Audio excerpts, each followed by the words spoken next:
Florida's housing market is breaking. Not crashing overnight, breaking slowly, city by city, block by block. Across 10 metro areas, inventory has surged 50 to 60% above 2022 lows. Prices that seemed untouchable are stagnating. Days on market are climbing past pre-pandemic norms.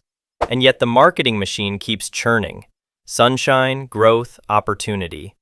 The brochures still show palm trees and prosperity. But the math tells a different story. Insurance premiums have doubled. Property taxes keep climbing. HOA fees are swallowing equity. The coming correction isn't about demand disappearing. It's about affordability breaking beyond repair. Today we're counting down the 10 Florida cities most vulnerable heading into 2026.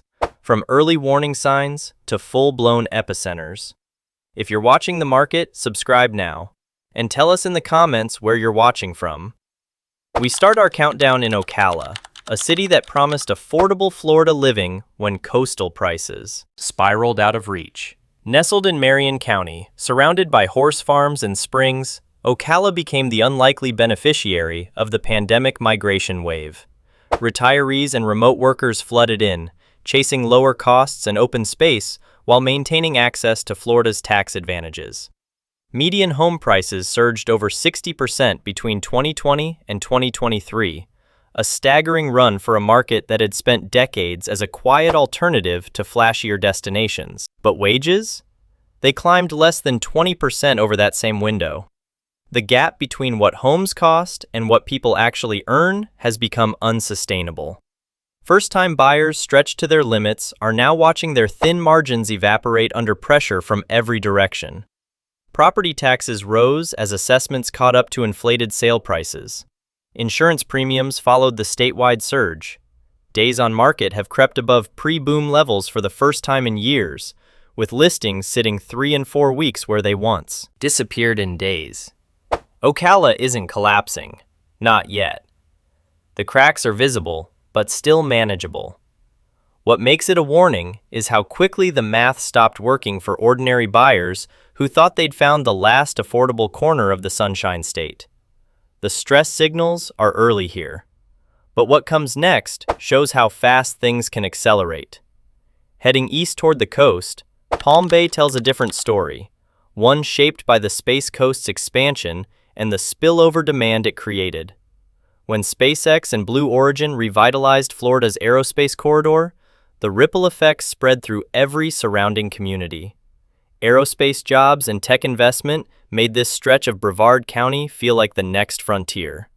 Engineers and contractors who couldn't afford Melbourne's rising prices looked to Palm Bay as the affordable alternative. Close enough to commute, cheap enough to buy. The strategy worked until the inventory wave arrived. Active listings nearly doubled year over year, heading into 2025, a surge that far outpaced national averages and caught many homeowners off guard. Homes that would have sold in days during the frenzy now sit for weeks, accumulating price reductions and growing stale in buyer searches. The human cost falls on aerospace and tech workers who bought at peak prices and now face uncertainty, both in their industries and in their home values. Space industry employment can shift quickly when contracts change hands or programs face delays. A workforce that felt secure 18 months ago now watches nervously as their largest asset loses momentum. Meanwhile, insurance premiums have quietly erased much of the affordability that drew buyers here in the first place. A home that seemed like a smart purchase at 4% interest with manageable insurance now carries costs that strain household budgets. The listings keep piling up.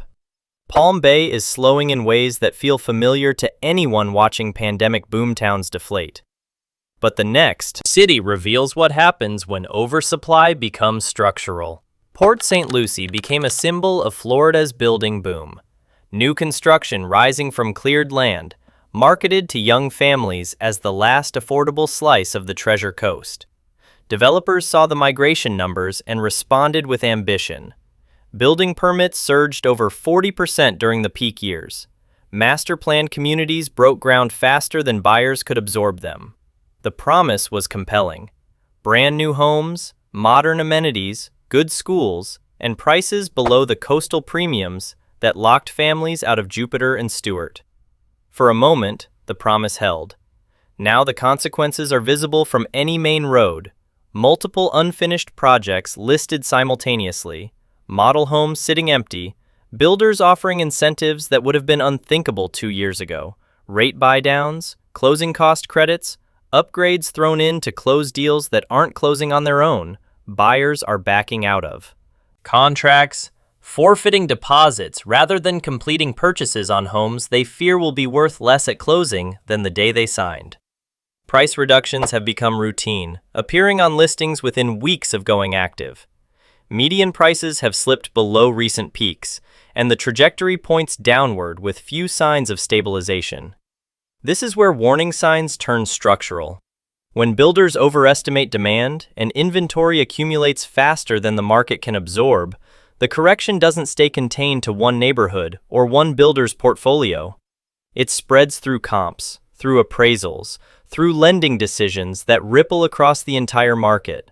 A home that doesn't appraise for its contract price becomes a deal that falls apart, adding another listing back to the pile. Port St. Lucie built for a future that may not arrive on schedule. The machinery of new construction has momentum that doesn't stop easily, and the pressure is just beginning. Tell us in the comments, are you watching any of these markets? Have you seen these patterns where you live? From the Treasure Coast, we cross the state to Cape Coral, a city defined by canals, second homes, and short-term rental dreams. More than 400 miles of canals wind through this sprawling community, creating the waterfront lifestyle that drove one of Florida's most aggressive pandemic booms. During the frenzy, investors poured in from across the country, convinced that vacation rental income would cover mortgages indefinitely. The numbers told a compelling story: strong occupancy rates, rising nightly prices, platforms making it easier than ever to monetize empty bedrooms. Until the story changed. Prices have fallen double digits from their peak heading into 2025, declines steeper than the national correction and steeper than most Florida markets. The rental market softened as supply caught up to demand, and travelers spread their dollars across more options. Occupancy rates dropped. Average daily rates flattened. Investors who projected aggressive returns found themselves underwater on properties that no longer cash flow, facing the choice between feeding negative monthly balances or selling into weakness. The domino effect is already visible across the market. Rental slowdowns forcing sales, forced sales values downward, falling comps making refinancing harder for everyone else, tightening equity trapping owners who might otherwise have options. Price reductions have become the norm rather than the exception. 30-day price cuts, 60-day price cuts, listings lingering 90 days or more without serious offers. Cape Coral's correction isn't theoretical. It's documented in every listing that sits and every comp that resets lower. The vacation rental thesis worked until it didn't. Cash flow projections built on peak assumptions crumbled when assumptions met reality. The investors who believe Florida was immune to correction are learning otherwise. But if Cape Coral represents investor retreat, Florida's larger metros show how fast oversupply can overwhelm even established markets. Jacksonville was supposed to be different. Florida's largest city by land area positioned itself for years as the affordable alternative to Miami and Tampa. Room to grow, reasonable prices, job opportunities without coastal premiums, a diversified economy less dependent on tourism than other Florida metros. The branding worked, companies relocated, workers followed, the population grew steadily while prices remained accessible relative to the rest of the state. Then the numbers stopped supporting the narrative. Inventory has surged more than 80% year over year in select Jacksonville neighborhoods, a rate of accumulation that signals fundamental shift rather than seasonal fluctuation. In some areas, more listings hit the market in a matter of months than during the entirety of 2021, when homes sold before signs could be planted. Local buyers, the ones who actually live and work here, who need Jacksonville to be affordable because their salaries are Jacksonville salaries, find themselves sidelined by costs that no longer match the affordability promise. The gap between Jacksonville's marketing and Jacksonville's math has become impossible to ignore. Investor retreat accelerated the inventory surge as the calculus changed. Properties purchased as rentals during the boom are hitting the market as landlords reassess their positions, calculating whether to hold through softness or cut losses while buyers still exist. What surprised analysts was the speed. Jacksonville wasn't supposed to move this fast. Its size and economic diversity were supposed to buffer against the volatility that hits smaller, more concentrated markets. It wasn't supposed to accumulate inventory at rates typically reserved for overheated coastal enclaves. The correction here challenges the assumption that size and diversification protect against downturns. The pressure that builds in speculative markets can arrive anywhere when conditions shift. If Jacksonville can shift this quickly, Florida's coastal cities face even sharper pressure. Fort Myers entered the post-pandemic era with a powerful narrative. Retirees seeking sunshine, communities rebuilding with optimism after devastating storms, resilience as a selling point that turned destruction into opportunity. Hurricane Ian reshaped the landscape in 2022, and the rebuilding effort brought workers, investment, and attention. The human stories were real. Families returning to reconstruct their lives, contractors working around the clock, a community determined to recover stronger. So were the insurance bills. Premiums have doubled or tripled since 2022, increases that dwarf national averages and strain fixed-income homeowners who plan their retirements around stable, predictable costs. Retirees who budgeted carefully for decades now face insurance bills that consume entire months of Social Security payments. The hidden crisis in Fort Myers isn't just about prices, it's about insurability itself. Homes becoming difficult or impossible to insure don't just lose value on paper, they lose liquidity entirely. A property no one can insure is a property no conventional buyer can purchase. Mortgages require insurance. Insurance requires carriers willing to write policies. When carriers flee the market or price themselves beyond reach, the homes they won't cover become unsellable through normal channels. The moving trucks heading out of Lee County tell the story that statistics struggle to capture. Longtime residents who survived hurricanes find themselves unable to survive the insurance market that followed. The storms they weathered become less damaging than the premiums that arrived after. Fort Myers cracks under costs that compound invisibly until they become unbearable, until the monthly burden exceeds what fixed incomes can bear. Headlines focus on storm damage and rebuilding timelines. The quieter story is about what happens when protection becomes unaffordable and staying becomes impossible. And if Fort Myers shows how carrying costs break markets, the top 4 cities redefine what risk looks like in Florida real estate. If you're finding this breakdown helpful, take a moment to subscribe. We cover market shifts like this every week. Data-driven, no hype, just what the numbers actually show. Tampa arrived in the post-pandemic era as Florida's darling. Job growth accelerating, lifestyle appeal broadcast nationally, media coverage positioning it as the place to be for young professionals and growing families alike. Publications ranked it among the hottest markets in America. The branding campaign succeeded beyond anyone's projections. Corporate relocations brought high-paying jobs. Remote workers discovered a city with urban amenities and Florida weather. Population growth continued even as prices climbed, past what longtime residents could recognize. But here's the documented reality heading into 2025. Prices have stagnated despite that continued growth. The demand didn't disappear. Surveys still show people wanting to move to Tampa. It hit a ceiling. When prices rise faster than incomes for long enough, eventually the market runs out of qualified buyers at the new levels. Rents are flattening across the metro while ownership costs, insurance, taxes, HOA fees, maintenance, continue climbing. The math creates a paralysis where potential buyers can't afford to purchase even as landlords struggle to raise rents further. Young professionals who moved here for opportunity, who believed Tampa would be their launchpad, find themselves delaying home ownership indefinitely. The gap between renting and owning grows wider, not narrower, as carrying costs escalate beyond what any reasonable income can support. The perception gap between Tampa's marketing and Tampa's affordability has become a defining feature of the market. National media coverage still frames this as a hot market because the demand metrics look strong. Listing data tells a different story, one of accumulating inventory and extended days on market that contradict the growth narrative. Tampa represents something important in this countdown. Proof that growth alone doesn't prevent correction when costs outpace what people can actually pay. The demand existed, the affordability didn't. And when those two forces collide, affordability wins by forcing the market to adjust. South Florida's story makes Tampa's challenges look modest by comparison.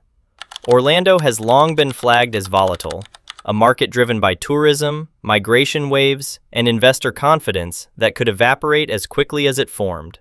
The theme parks that define the region's economy create jobs, but not wealth. Service industry wages don't support service industry housing costs when those costs reflect investor speculation rather than local fundamentals. Heading into 2025, the predictions analysts made for years are finally materializing. Investor purchases have dropped sharply as the calculus changes. The institutional buyers and individual landlords who absorbed so much inventory during the boom, who competed against families for starter homes and converted them to rentals, are stepping back. Properties are returning to market as the returns disappoint and the outlook darkens. Inventory is building in neighborhoods that saw bidding wars just 2 years ago. Service workers, the backbone of Orlando's tourism economy, the people who make the magic happen at wages that barely cover rent, face a cost of living that their paychecks cannot support. Housing costs consume impossible percentages of income for the workers who keep the parks running, the restaurants staffed, the hotels cleaned. The severity here feels expected precisely because analysts warned about it for years. Orlando's economy depends on visitors spending money and low-wage workers serving them, neither of which generates the household wealth to sustain pandemic-era prices. The correction underway isn't a surprise to anyone who studied the fundamentals rather than the headlines. It's a delayed inevitability finally arriving, a market built on foundations that were always going to struggle once momentum faded. Prices remain elevated relative to local incomes even as they soften, suggesting further adjustment ahead before equilibrium arrives. Orlando's story is severe but predictable, a market that stretched beyond what its economy could support. What comes next is less predictable and far more unsettling for those who believed certain markets were immune to gravity. Before we reveal the final city, hit subscribe if you haven't already. The #1 spot challenges everything most people believe about Florida real estate. Miami has operated for years as Florida's exception, a global city where foreign capital, tax migration, luxury demands seem to insulate it from ordinary market pressures. When domestic buyers struggled with interest rates, international money arrived in cash. When prices climbed beyond local wages, wealth from Latin America and Europe filled the gap. The condo towers rising along Biscayne Bay represented a different kind of real estate, one connected to international wealth flows rather than local employment. Miami played by different rules, or so the narrative claimed. That narrative is cracking under pressure no one anticipated. New building safety regulations enacted after the Surfside condominium collapse in 2021 have transformed the condo market in ways few predicted when the laws passed. The tragedy that killed 98 people prompted necessary reforms, requiring older buildings to undergo structural inspections and make repairs too long deferred. The intent was safety. The consequences are reshaping the market. Older buildings across Miami-Dade face mandatory inspections and structural assessments that reveal decades of deferred maintenance. The costs are staggering. Thousands of units now face special assessments, running into tens or even hundreds of thousands of dollars per owner. Middle-income condo owners who stretch to buy into Miami's promise find themselves trapped in impossible situations. Unable to afford the assessments, unable to sell properties with looming repair costs disclosed to buyers, unable to simply walk away from underwater investments tied to their life savings. Inventory is rising specifically in the condo segment as these pressures force sales and discourage purchases. The surprise isn't that Miami faces challenges. Every market eventually does. The surprise is the source. Regulation and insurance driving the crisis rather than demand collapse. The safety requirements are necessary. No one wants another Surfside. The human consequences are severe and falling hardest on those least equipped to bear them. Miami's towers still gleam against the skyline, still photographed beautifully for international marketing materials. But inside those buildings, owners are making impossible calculations about their futures. And yet one more city manages to shock even those who thought they understood Florida's vulnerabilities. At the top of our countdown sits Naples, the city that wasn't supposed to appear on any list like this. Ultra-wealthy migration made Naples feel immune to ordinary market forces. When analysts discussed Florida corrections, they added asterisks for Naples. Cash buyers don't worry about interest rates. Luxury markets don't answer to affordability metrics. The properties here sold on reputation, exclusivity, location, and the assumption that concentrated wealth insulates against the forces that buffet ordinary markets. The assumption was wrong. Luxury listings are accumulating at rates that would have seemed impossible during the frenzy years, when homes sold before listing photos could be uploaded. Days on market have extended from quick flips to patient waits measured in months. Properties that commanded multiple offers now sit quietly, waiting for buyers who no longer feel urgency. Sellers who expected bidding wars and over-ask offers are adjusting expectations downward, some grudgingly, some still in denial that the market has shifted beneath them. Buyers, even wealthy ones paying cash, are discovering leverage they haven't had in years. The negotiations that disappeared during the boom have returned. The deeper lesson Naples teaches is that even cash markets depend on confidence. Wealth doesn't eliminate market psychology. It just operates at different price points. When buyers sense falling prices ahead, they wait, whether they're financing with mortgages or wiring funds from investment accounts. When sellers refuse to accept the new reality, when they anchor to prices that no longer reflect what buyers will pay, listings pile up. The standoff creates its own pressure. Stale inventory signals weakness. Weakness breeds more caution. Caution extends timelines further. The cycle feeds itself until the pressure eventually breaks. What happens in Naples doesn't stay in Naples. Luxury markets set psychological anchors for entire regions. When the mansion down the street sells below its original ask, it shifts expectations. Luxury comps reset values across adjacent markets. Price discovery at the top ripples downward through mid-tier and entry-level segments, through every price point below. The streets are quiet in the most expensive zip codes. The lawns are manicured by services that still arrive on schedule. The for sale signs multiply week by week, elegant and understated, accumulating nonetheless. Naples was the market that proved Florida's ceiling, evidence that no price was too high, no premium too steep. Now, it may prove how quickly that ceiling can fall when confidence wavers. The city that seemed untouchable has become the ultimate symbol of what's shifting across the entire state. 10 cities, 10 variations on the same breaking point. From Ocala's affordability math to Naples' luxury standoff, the pattern repeats with local variations but consistent themes. Costs that outpaced wages, inventory that overwhelmed demand, confidence that finally cracked under the weight of reality. Florida's housing market isn't collapsing overnight. It's correcting city by city, block by block, listing by listing, a slow-motion adjustment that will take years to fully resolve. The brochures still show palm trees and sunshine. The marketing still promises growth and opportunity. But the numbers show something else. A market that stretched beyond sustainability and is now finding its way back to fundamentals. If you found value in this breakdown, subscribe for weekly market analysis that cuts through the noise. Like this video if it helped you see what's actually happening beneath the headlines. Share it with anyone watching Florida Real Estate. Buyers, sellers, investors, anyone trying to make sense of the shift.